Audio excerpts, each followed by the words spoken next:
Today's special forces are elite fighters, highly skilled warriors who operate in close proximity to the enemy. But are the tactics and weapons of these battlefield masters a product of the modern era?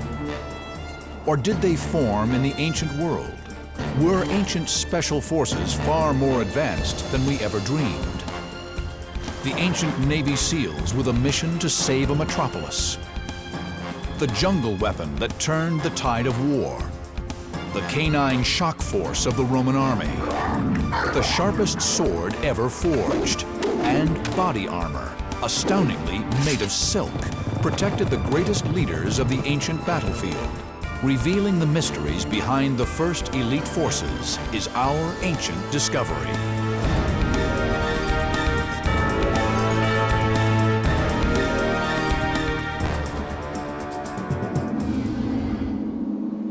In 193 AD, the city of Byzantium was besieged by the Romans. The great Roman fleet was moored just offshore, blockading the city and cutting off its supplies. One day, as if sailed by ghosts, the entire fleet moved toward shore closer to enemy territory. The sails were down and no one was at the oars. What was happening? In 190 AD, the Roman Empire was at its peak. It occupied 2.5 million square miles from the Atlantic to the deserts of Arabia. But it was an empire divided. This is the time in the Roman Empire when there are a lot of power struggles and it's not clear who's going to have the upper hand. Forces loyal to the emperor-in-waiting, Septimus Severus, had blockaded rebel troops in the city of Byzantium, on the site of Istanbul in modern Turkey.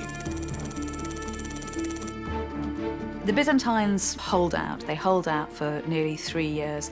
And they're absolutely terrible accounts of what conditions were like in the city as they were besieged.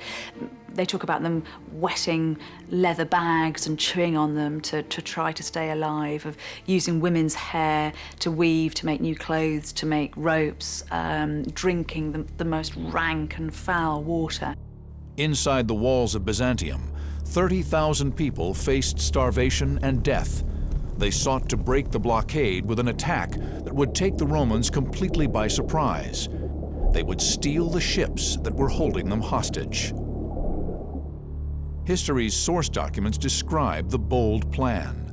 Divers cut their anchors underwater, after which they drove the nails into the ship's bottom and with cords attached thereto, and running from friendly territory, they would draw the vessel towards them.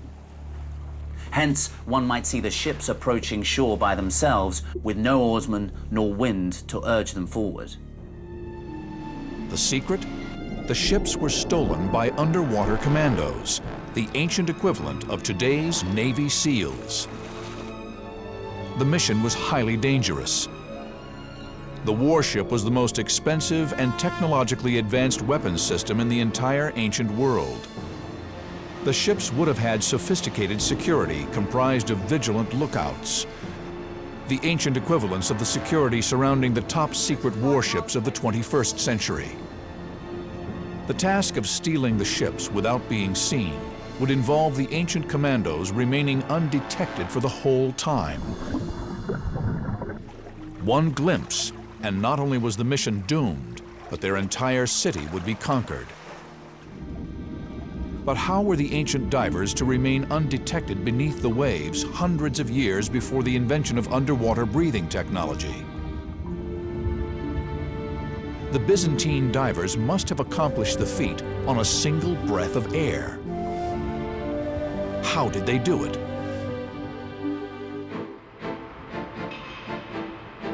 At the Royal Lifeboat College on the south coast of England, Ancient Discoveries is investigating the techniques and training the Byzantine divers must have used for their underwater mission.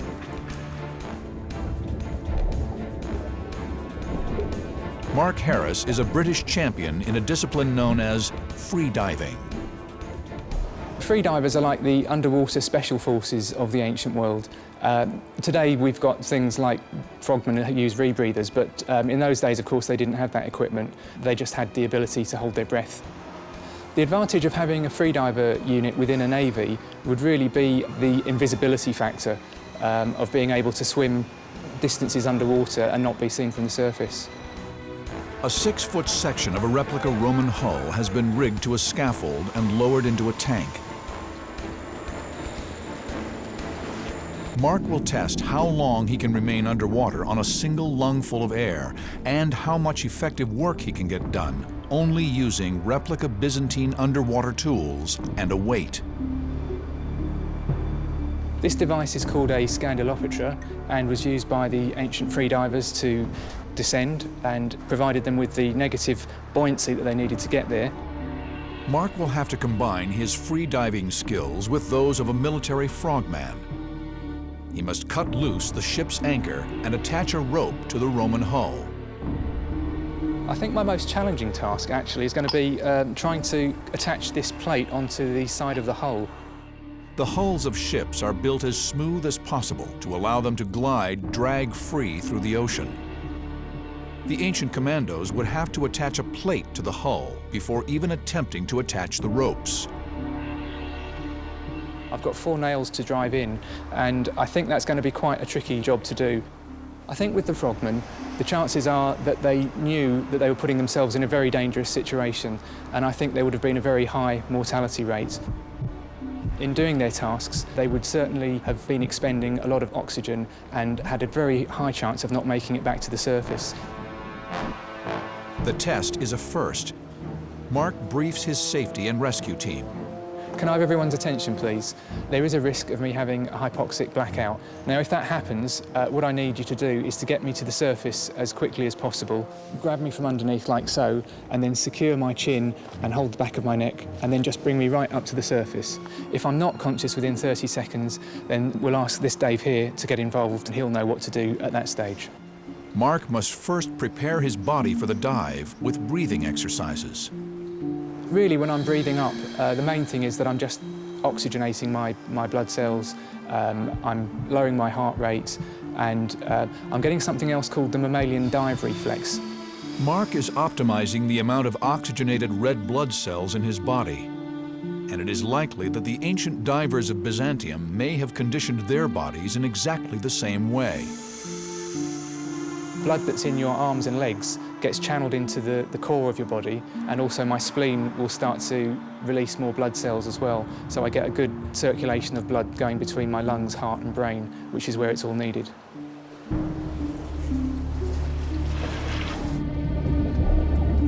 Mark's first task is to cut the rope holding the ship anchor.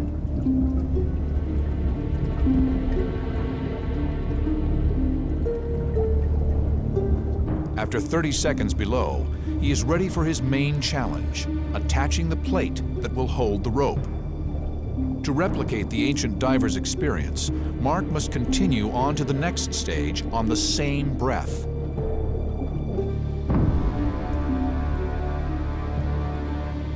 Without exertion, Mark can hold his breath underwater for over 6 minutes. But physical effort generates carbon dioxide in the bloodstream that could cut his breath hold time by over half. He has now been underwater for 2.5 minutes, pushing his respiratory system to the limit and creating the risk of a shallow water blackout. The ancient diver's lungs would now be extremely painful, yet they needed to continue work, as coming to the surface would risk getting spotted. There are a lot of dangers associated with free diving, and the most significant is that of shallow water blackout, which occurs usually as the free diver is ascending to the surface. Now, on the way up, the lungs expand, because as gases have less pressure exerted upon them, they occupy more space. Now, this has the effect of drawing out the remaining oxygen in the tissues into the lungs, and it is the loss of oxygen, or hypoxia, that causes the loss of consciousness. And there usually is no warning of this. After 4.5 minutes underwater, the anchor cable is cut, the plate is in place, and Mark has successfully attached the rope. A dozen divers could have attached 12 ropes on a single undetected breath. These would be enough for the men on the shore to pull the ships away. Mission accomplished. Yes, that was definitely successful. I think it opened my eyes really to what the ancient frogmen would have been doing. Amazingly, holding a breath for 4.5 minutes while performing physical exercise is 4 times longer than the average person can hold his breath while sitting still. By using this ingenious method, the Byzantines captured a significant number of Roman warships, but even this could not save their city. They had to leave the protective shelter of their city and seek food, and it was then that the Romans attacked and slaughtered them. The Romans captured the city and razed it to the ground. Byzantium was rebuilt by Rome, and it would again become the capital of the Roman Empire when Constantine converted to Christianity and its name got changed to Constantinople. And it still stands today as Istanbul, that city that sits on the brink between East and West.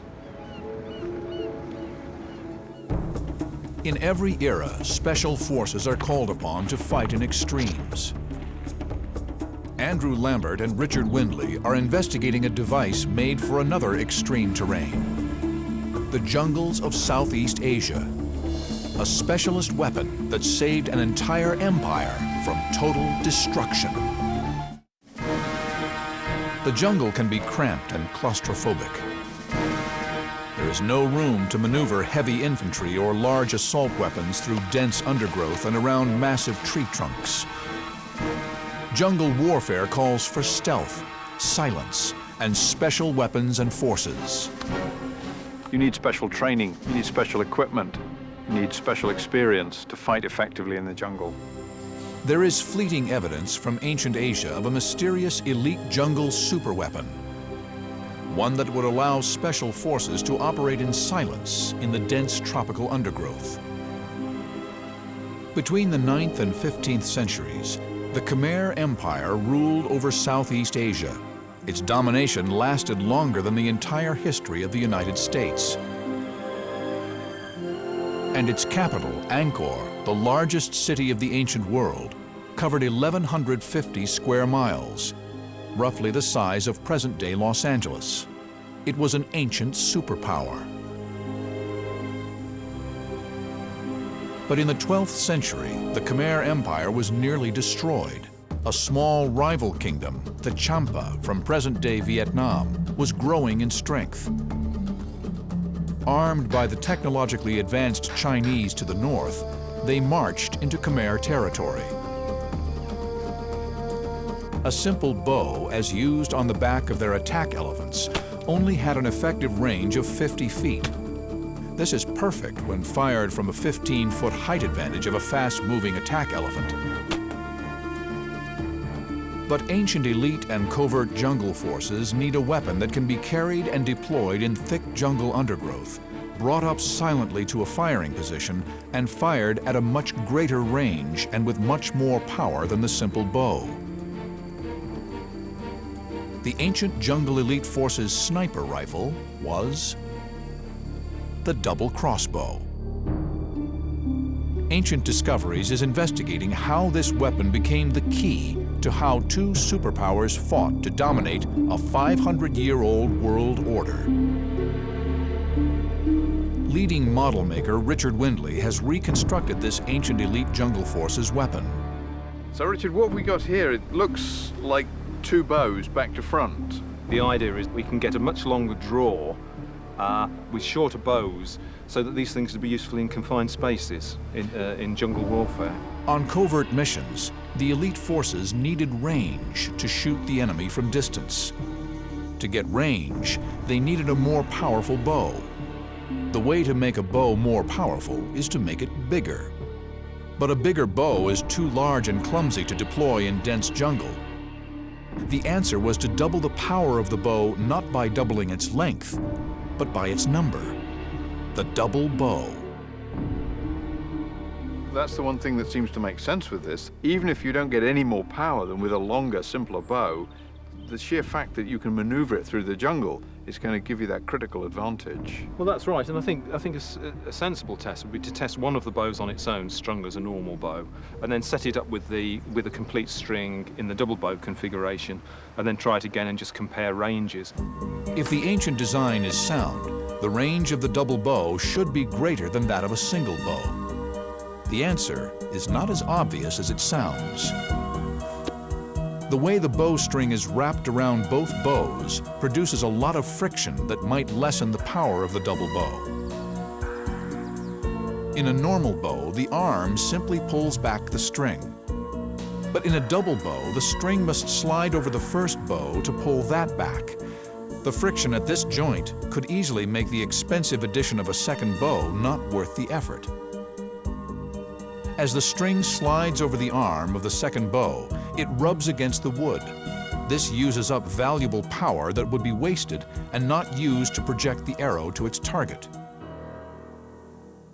Right, well that draw is about 11 or 12 inches.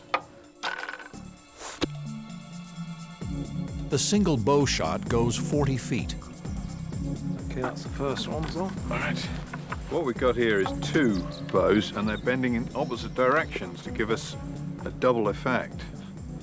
Are we square now? That's about centred now, Yeah. but as you can see, you can actually feel the jerking, so we really are actually You can getting see it right on these ends. I think we better pull this together because those reliefs show two men pulling. The archaeological evidence confirms that the extra power would have required two jungle warriors to draw the bow. Right. Okay, if you'd like to fire that, Andy. Yeah, why not? Sorry. This is the double bow. Let's see how much further it goes. I think we better pace that out, Richard. Yes, that looks It's gonna- significantly better, doesn't it? It does. The arrow from the double bow travels 65 feet. We're looking at least a 50% increase. So what we've got here is a machine that gives us 50% more power with Yeah. no extra width. That's right. Even with the energy lost at the friction point, the double bow has 50% more range than the single bow. A militarily effective improvement, this extra power would give it a second advantage. The only problem we've got, of course, in a jungle, you're going to lose performance because you're firing through trees, you're firing through leaves. So what we really need to do, I think, is to look at just how well this works in a jungle situation. The dense foliage that the Khmer and Champa were fighting in created obstacles between the weapon and the target, barriers that could slow down the arrow and render it ineffective. To recreate these conditions, Richard and Andrew have set a series of targets 3 feet apart, an approximation to the gap between leaves and branches in a Southeast Asian jungle. Real leaves and branches are of varying thicknesses, but Richard and Andrew are using a uniform thickness of obstacle for the test, thick paper. This way, they can easily collect accurate scientific and measurable comparative data about penetration.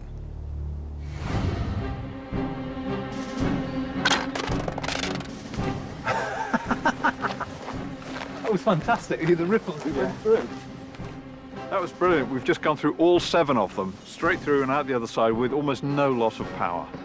So as a jungle fighting weapon, this really does work. It's going to cut through leaves. It's going to hit the target at the other end. So, good idea. To everyone's surprise, the bolt flies through every layer with insignificant loss of power. The tests have revealed why the double bow was so effective in the jungle. It achieved 50% more power and range than a regular bow without any addition to length, which would have made it difficult to deploy in cramped jungle conditions.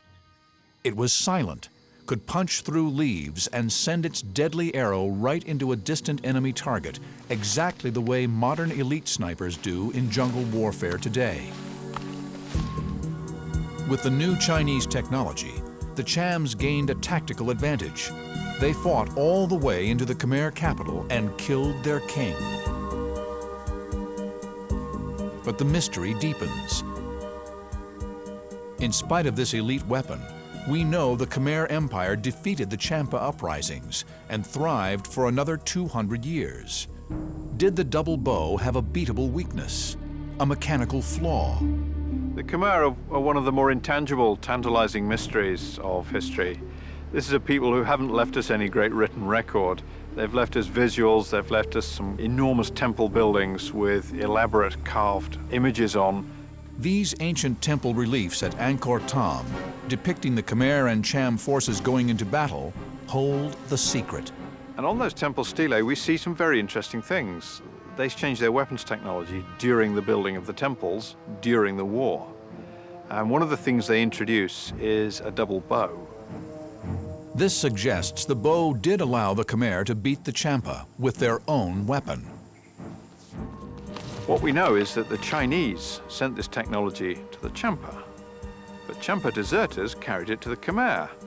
And the Khmer then made a point of celebrating this technology on their temple walls and celebrating the fact that it was Champa deserters who'd brought it over. The Khmer obtained enemy technology and turned it against the Champa and saved their empire. A short distance across the ocean from Cambodia lies the island nation of Japan. Here in the 13th century AD, Japanese military engineers also used an amazing piece of inspired weapons technology to save their nation from annihilation. A weapon that is still famous today for being the sharpest and most deadly blade ever made. The fabled samurai sword. The samurai sword, the ultimate elite close combat weapon of the ancient world. Even today, its sharpness and strength is unsurpassed. Can modern science uncover the secret of how it can cut a man in half with a single stroke? A secret that has been hidden deep in its steel blade for hundreds of years. Most people recognise today that the blade is the sharpest and the most superior that the world has ever seen. Even with all the technology that we have and all the machinery, we cannot make a sword like it was made many centuries ago. The sword was developed to save the nation of Japan itself.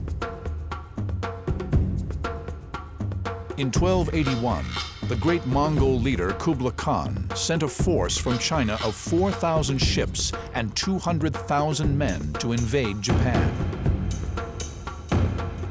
The largest fleets ever put together in the medieval world were those that Kublai Khan produced for his invasions of Japan in 1274 and 1281. This was probably the largest naval flotilla ever assembled prior to D-Day. The Mongol raids into Japan in the 13th century are chronicled on a set of manuscripts known as the Moko Shirai Ikotoba. Before this campaign, typical Japanese battles were fought between individual champions and generals, but the Mongols were a tribal, equestrian people, and they attacked in mass groups. Until now, simple Japanese swords had been made of a single piece of iron, hammered into a sharp blade. There was a trade-off between hard and sharp blades made of steel that could cut through Mongol armor but broke easily, and softer, more flexible blades made of iron that, while they did not break as often, could not penetrate the stiff, lacquered leather protection that the Mongols wore. The nation of Japan desperately needed a new technology, a special weapon that would complement the samurai reputation as an elite special force. The nation stood on the brink of disaster. And that was about the time when the first true swordsmith found a way to make a sword that could be very strong to cut through, but soft and flexible and fast at the same time. And that person was called Masamune. Masamune created the hardest, toughest, and sharpest swords the world has ever seen. Faye is one of the highest-ranked female martial artists and swordswomen in the world.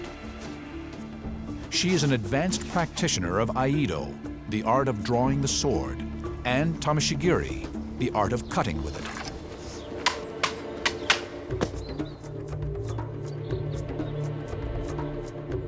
But how did the great swordsmith Masamune manage to create such a deadly weapon? The genius was combining the properties of hard and sharp with tough and flexible. The fabulous thing about Japanese swords is the way in which they combine iron and steel together. The steel is important because it's the hardenable component. You can get a great deal of hardness on that edge, but if you harden too much, then the sword will become brittle. What was Masamune's secret? How did he combine these metals to create the greatest sword the world has ever known? David Starley at the Royal Armouries in Leeds, Britain, has been examining a cross-section slice of an ancient samurai sword under the microscope.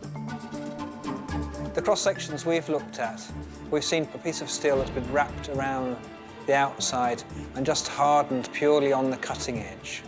The sword has clearly been quenched very effectively to give hardnesses equivalent to a modern razor.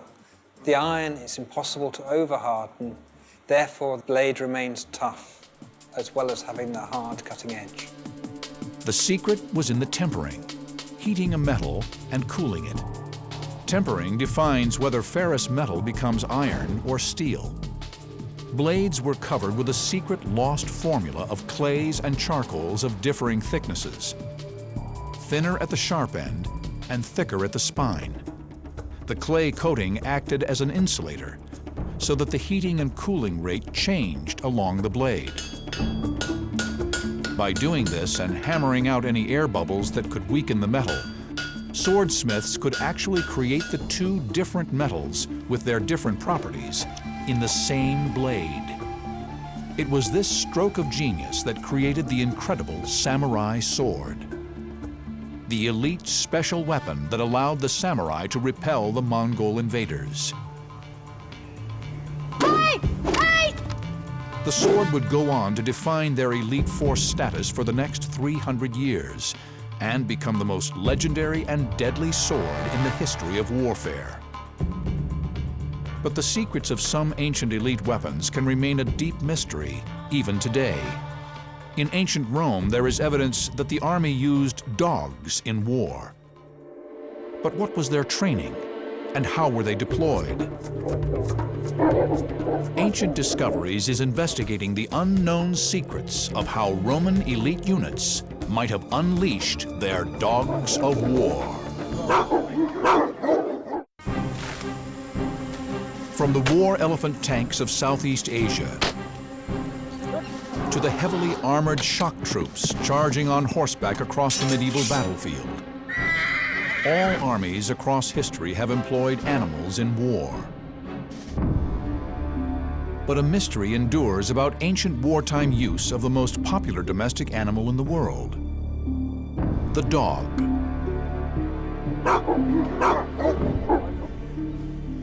The canine tooth of a fully grown mastiff can reach up to 2 inches long.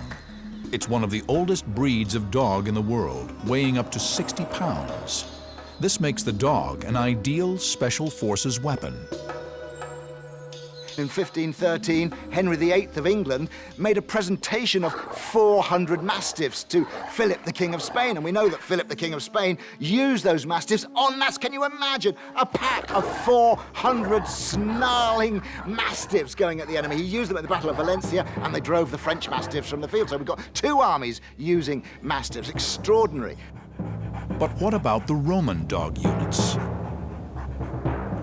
One of the most frustrating things about trying to look at dogs in the Roman military is the Romans just haven't written enough down for us. And the Romans, they write everything down. We know so many details about life in the Roman army, but not much about how they use dogs. We know they did use dogs, there's reference to dogs, and there are certainly images of dogs, and there are images of dogs in battle, but they don't tell us how. There were clues to the Roman use of military dogs on the column of Marcus Aurelius in Rome. Marcus Aurelius was one of Rome's greatest emperors. He won several military campaigns against the barbarian tribes on Rome's northern borders, but was also a great philosopher whose writings are still studied today. He ruled between 161 and 180 AD. The column was commissioned to celebrate his achievements. There is one scene from the Marcus Aurelius column of this emperor, which shows 2 dogs together near military figures, including the emperor and so on.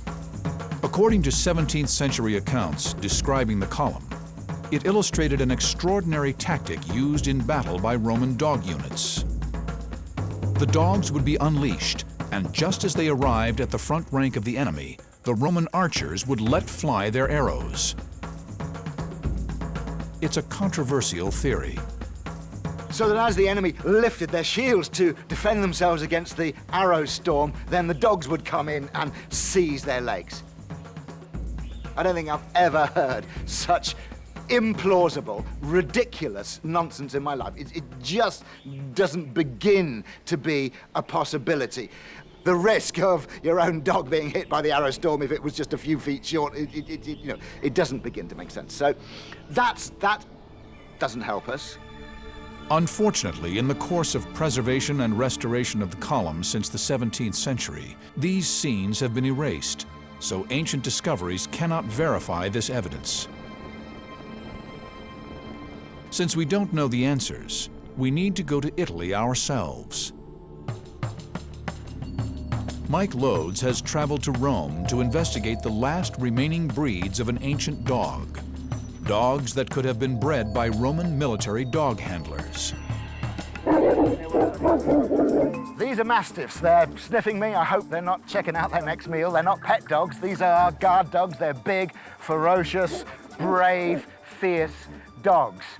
And they're the sort of dogs that might have been around in ancient Rome. Certainly, Roman writers such as Pliny talk about big dogs that were around in the ancient world that were used in battle. He talks about them having troops of dogs. So, I mean, this is intimidating enough, just having half a dozen here with the handler. But imagine a great troop of dogs slavering and snarling and coming for you. Huge value for intimidation in a military sense. It takes almost superhuman strength to rein in 5 massive dogs. Is this a clue to the size of a unit under one dog handler? Now, this is an extraordinary feeling. They've just given me these 5 Mastiffs to hold, which I think can pretty much do as they like, and they pretty much are doing as they like. But I think a trained handler, probably with a big stick, because the Romans weren't terribly friendly to their animals, could probably take 4 or 5 on a leash like this and go in. So they're not taking them as one. I see this as a handler going in with a whole fistful of Mastiffs to intimidate and take out the enemy. The investigation suggests that if they did, it might have been beasts like these, in groups of up to 5, with a single handler. Rome must have used them more than Rome is letting on to us. But the way they were used remains a tantalizing mystery. Somehow, somewhere, for some reason, Rome is keeping a secret. I'm sure one day we will unearth some new bit of evidence. We just need one more clue to tell us what did the dog do for Rome. For today, there is no archaeological evidence about canine special forces. Yet. The samurai were elite warriors of antiquity that have left a vast amount of historical record. Yet in spite of the amount of details we do have, even the samurai still hold intriguing mysteries that can reveal startling facts. Yes, they had swords, but it wasn't their weapon of first choice. Their principal weapon was the horse and the bow. They were mounted archers. And in the age of the horse and the bow, where for centuries this ruled the battlefield, certain elite warriors, bodyguards and messengers had a device called a horo. It was a special kind of flag, and allegedly it could stop arrows. Ancient Discoveries is investigating this implausible protective device. Can a team of leading experts unravel the mystery of how a simple piece of fabric was able to protect the samurai from a hail of arrows? Often outnumbered, relying on surprise and speed, special forces depend on superior equipment to carry out their mission and survive while doing it. In the ancient world, it was no different. Elite warriors wore the best protection they could afford. Perhaps the most extraordinary is what appears to be nothing more than a silk bedsheet. It is known as the horo. It is shown in illustrations in the many ancient texts that chronicle the clan wars that ravaged Japan through the Middle Ages.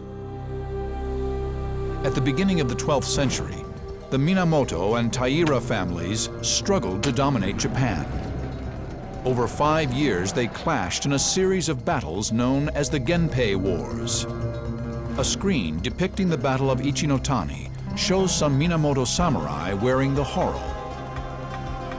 The horo was a cape worn by elite troops and decorated with emblems to indicate status or allegiance.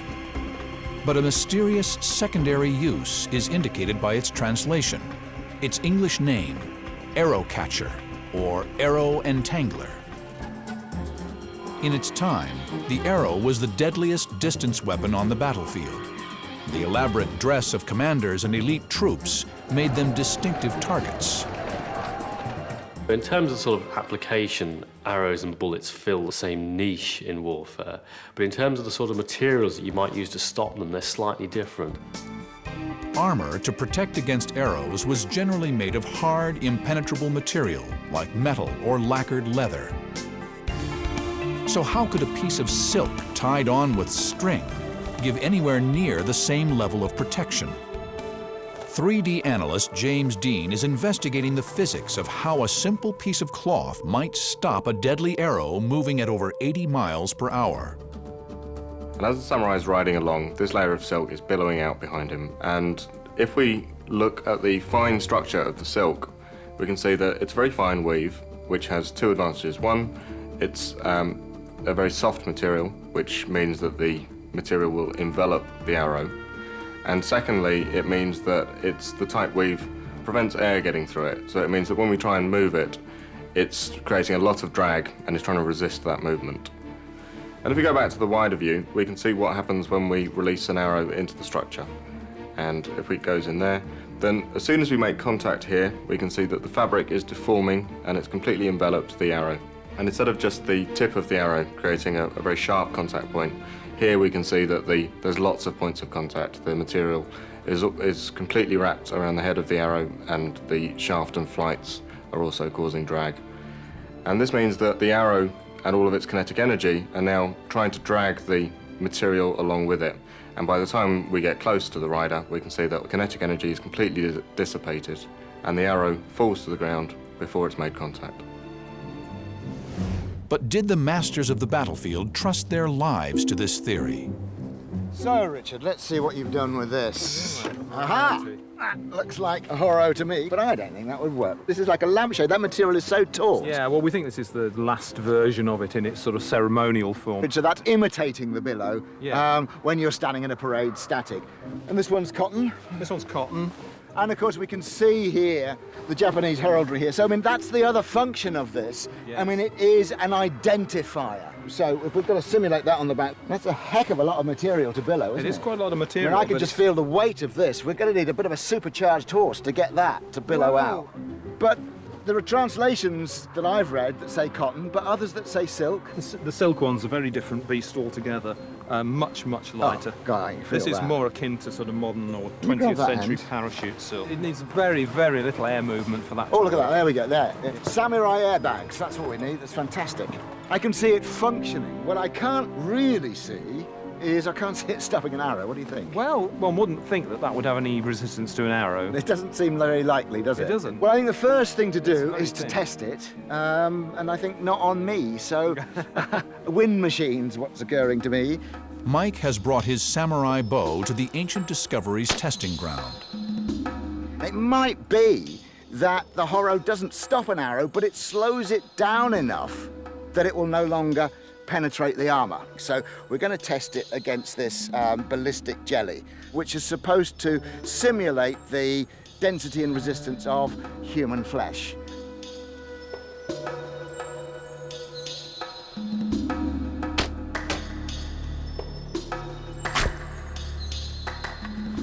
That really does seem to have gone in quite... Oh, look at that. Really quite a long way. So that's a killing wound. Let's see if the Horo will save my life. Silk is a famously light and strong material, but can it stop an arrow flying at 80 miles per hour? Testing his archery skills, Mike is surprised to discover an unanticipated feature of a Horo billowing in the breeze. But if you look at it now, it's sort of dancing.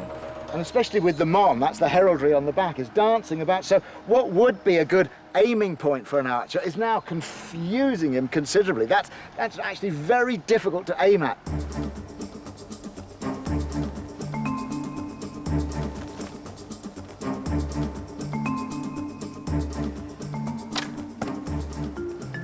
That's amazing! You can see it's worked. Look. This is completely unbelievably And what would you fantastic. call that? You call it entangled. I would call it entangled, but also a stop. Yeah. I mean, that completely exceeded my expectations. I say the point's still gone through, but I mean, it's the shaft. It's stopped the shaft. It's extraordinary. It's genuinely surprising. It really is, isn't it? See, that's a sort of an armour-piercing little, you know, narrow bodkin-y type arrow, because he would be wearing armour.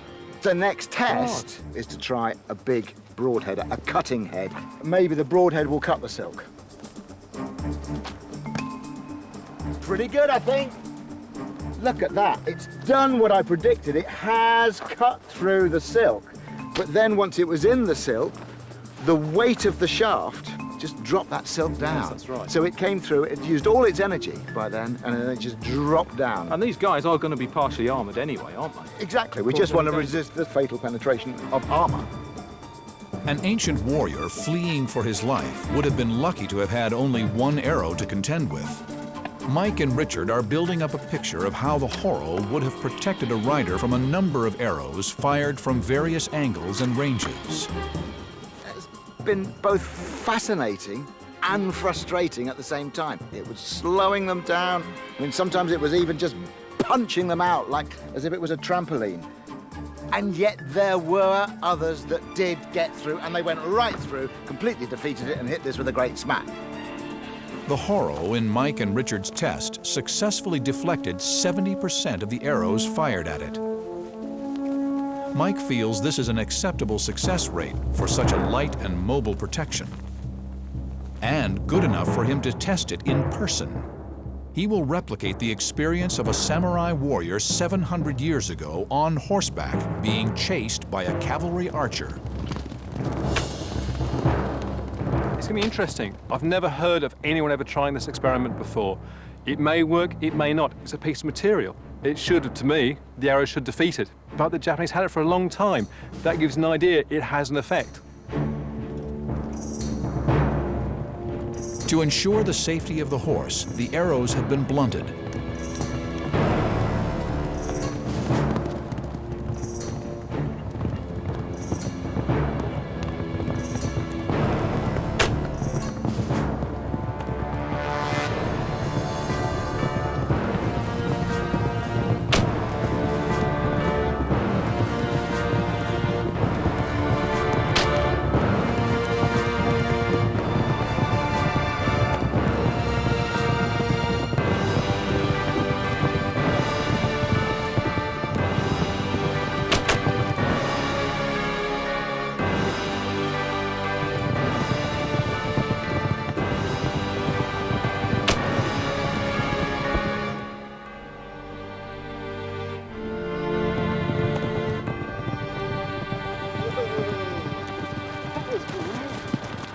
That was great!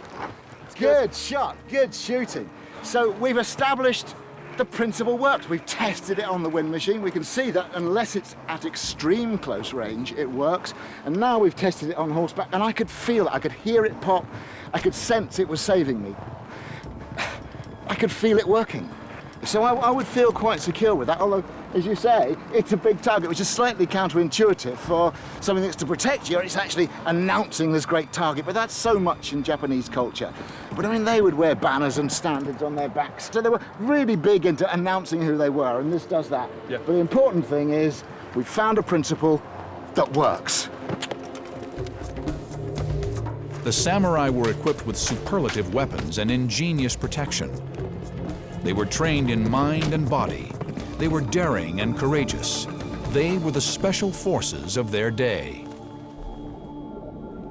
The combat divers of Byzantium, the jungle archers of the Khmer, the war dogs of Rome, and the samurai of Japan were the titans of elite warfare. Operating in small, close-knit, highly trained units, their effectiveness was out of proportion to their numbers. Ancient Discoveries has revealed how the special forces of the ancient world, like their modern counterparts, depended on superlative equipment and exhaustive training, both mental and physical, to take the war to the enemy and live to fight another day.